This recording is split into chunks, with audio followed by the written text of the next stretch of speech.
Welcome to triple R news. ఈ నెల 7వ తేదీన రాష్ట్ర బంద్ను విజయవంతం చేయాలని తెలంగాణ ప్రగతిశీల auto and motor drivers union IFTU పిలుపునిచ్చింది. మహాలక్ష్మి పథకం కింద మహిళలకు ఫ్రీ బస్సు సౌకర్యాన్ని కల్పించడంతో ఆటో డ్రైవర్ల కుటుంబాలు రోడ్డున పడ్డాయని వారు ఆరోపించారు.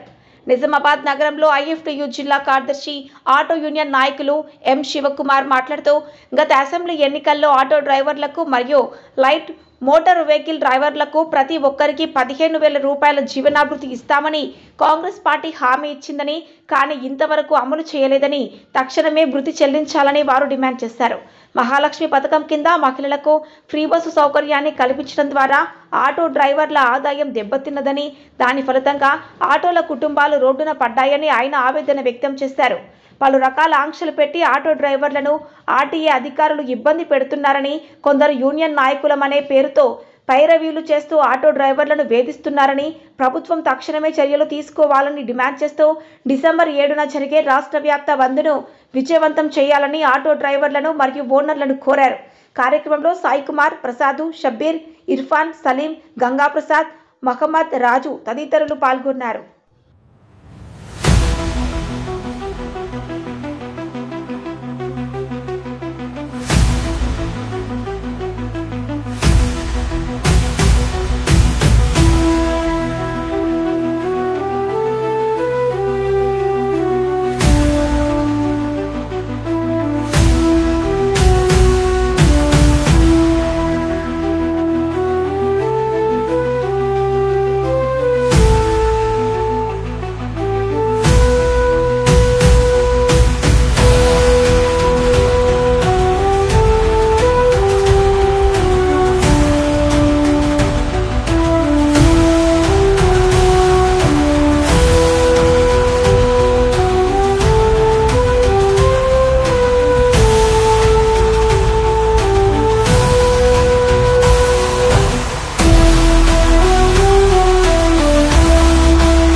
ఈరోజు ప్రగతిశీల తెలంగాణ ఆటో వర్కర్స్ యూనియన్లో ఆధ్వర్యంలో ఈరోజు ప్రచార కార్యక్రమం జరుగుతున్నది నిజామాబాద్ కూరగాయల మార్కెట్ సదాంగంజ్లో.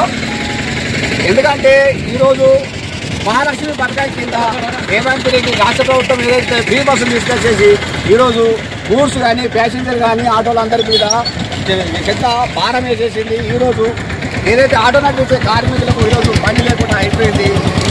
అందరూ ఆడవాళ్ళు ఆధార్ కార్డు చేతిలో పట్టుకొని ఫ్రీ బస్ ఎక్కేసి పోతున్నారు. కాబట్టి ఈరోజు ఆటో వాళ్ళు రోడ్డు తెలంగాణ ప్రభుత్వం వచ్చి సంవత్సరం అవుతున్నా కానీ ఇప్పటి వరకు కూడా ఏ ఆటో కార్మికుడికి ఏ రోజు కూడా తనకు ఒక 500 రూపాయలు కిరాయి చేసుకొని తన కుటుంబాన్ని గడిపే పరిస్థితుల్లో లేదు. కాబట్టి దీన్ని వెంటనే విరమించేయాలని చెప్పేసి మేము ఈ సందర్భంగా కోరుతున్నాం.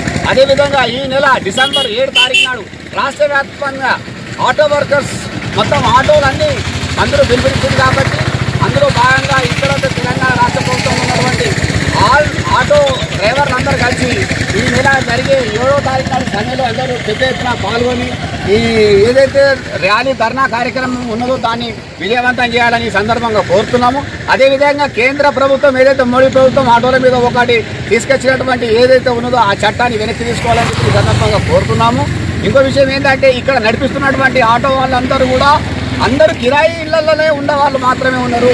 వాళ్ళకు సంవత్సరం పాటు కిరాయిలు కట్టలేక అప్పుల పాలై వాళ్ళ పిల్లల్ని చదివించలేక రోడ్ల పాలై ఈరోజు వాళ్ళు ఎక్కడ దిగిపోతున్న పరిస్థితిలో ఉన్నారు. కాబట్టి మేము రాష్ట్ర ప్రభుత్వాన్ని ఒకటే కోరుతున్నాము, ఏదైతే ఫ్రీ బస్సులు తీసుకొచ్చేసి వెంటనే వెనక్కి తీసుకోవాలని చెప్పేసి ఇది ఒక డిమాండ్ చేస్తున్నాము.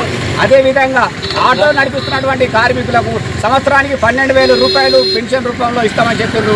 అది కూడా ఇవ్వలేదు, అది కూడా ఇవ్వాలా. అదేవిధంగా ఆటో కార్మికులకు సంక్షేమ బోర్డు లేదు. సంక్షేమ బోర్డును కూడా ఏర్పాటు చేసేసి ఏదైతే సంక్షేమ ఫలాలు గవర్నమెంట్ నుంచి రావాల్సినటువంటి ఇన్సూరెన్స్ కానీ అవి కానీ ఏదైనా ఈ ఎటువంటి ప్యాసింజర్లో కానీ గూడ్స్లో కానీ పనిచేస్తున్నటువంటి ఆటో డ్రైవర్లు అందరినీ ఈరోజు తెలంగాణ ప్రభుత్వం కాపాడుకోవాల్సిన అవసరం ఉంది.